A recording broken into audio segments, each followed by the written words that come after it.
My name's Mark Wilsmore, outside Ace Cafe, London. I think most people who clap eyes on that know it's about tea. Today, Saturday the 22nd of April, we're hosting the departure of Kevin Sanders here, Globebusters, and a whole sort of expedition that's going off to China. And I'll invite Kevin in a moment to tell you all those countries they're going to, well, not all today, but in 3 months' time, they'll arrive in Beijing at Ace Cafe, Beijing, and I hope to catch up with you there. I hope so, yeah. 2 years ago, I hope you'll carry some tea out there for us to make sure that we get a decent cuppa in China. No, we know that's important, Mark. Starting from here in London, traversing, I think that'll be Surrey, Kent, in the stretch of water. You get under the water. I think they're still letting us into Europe, and you get across to Europe, and that's where the excitement starts to begin. Yeah. And I think there's more people joining you there as well.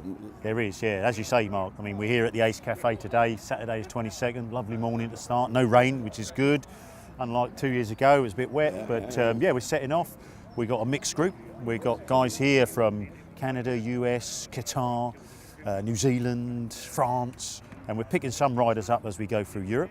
So we're going to head off at 9 o'clock, and we're going to go down, get the tunnel under the water, cross, where we go, France, Germany, Austria, Slovenia, down to Croatia. And we do Europe reasonably quick, because the trip's not about Europe, it's about heading to the eastern side, when we get to Istanbul.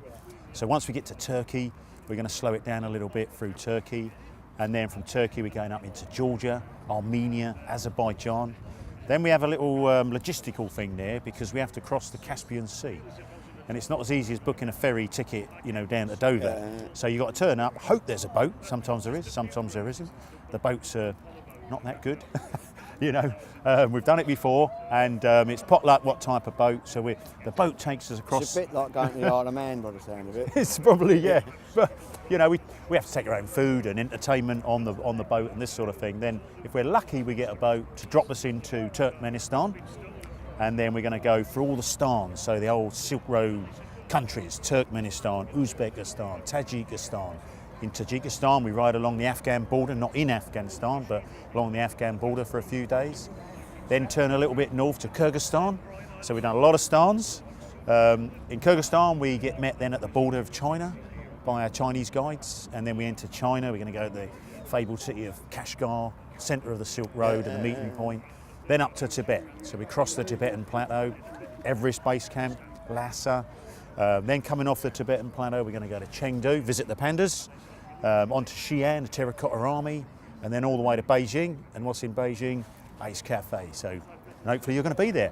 With the bikes, I can see, you say you're on a Triumph, see another one behind you up there, and the support vehicle. There's obviously a huge logistic behind it. And people will get punctures, they'll break down, brake pads will wear, oil.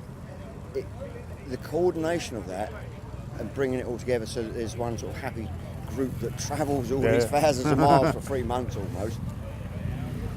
I think we've got to hear a bit about that, the logistic behind it and how you get spares out. And that is an important aspect, because out of all our trips, this one, we started it back in November last year. We had a pre-expedition briefing. So most of the guys flew in from all around the world, and basically we had a training weekend. We talked to them about their kit, their bikes, the route. We also start the visas. I mean, the visa's very complicated. And like you say, then logistics, China, we have to have permission to enter. Our route is designated where we can go.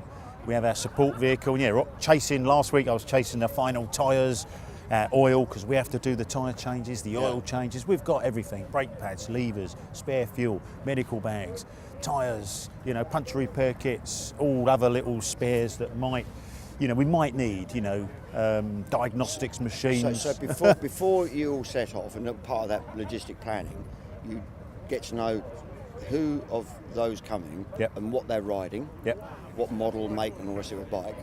Do you sort of plan to figure for each of those different vehicles, or different machines rather, who you might have to call if you need bits in the middle of nowhere? So you've sort of put a plan in place for that. Yeah, so like on the Triumphs, I mean, hopefully all modern bikes are good, as you know. I mean, they very rarely go wrong. But the rider can. The riders can make the big mistake and crunch into something, and you need a new front end or something. That's it.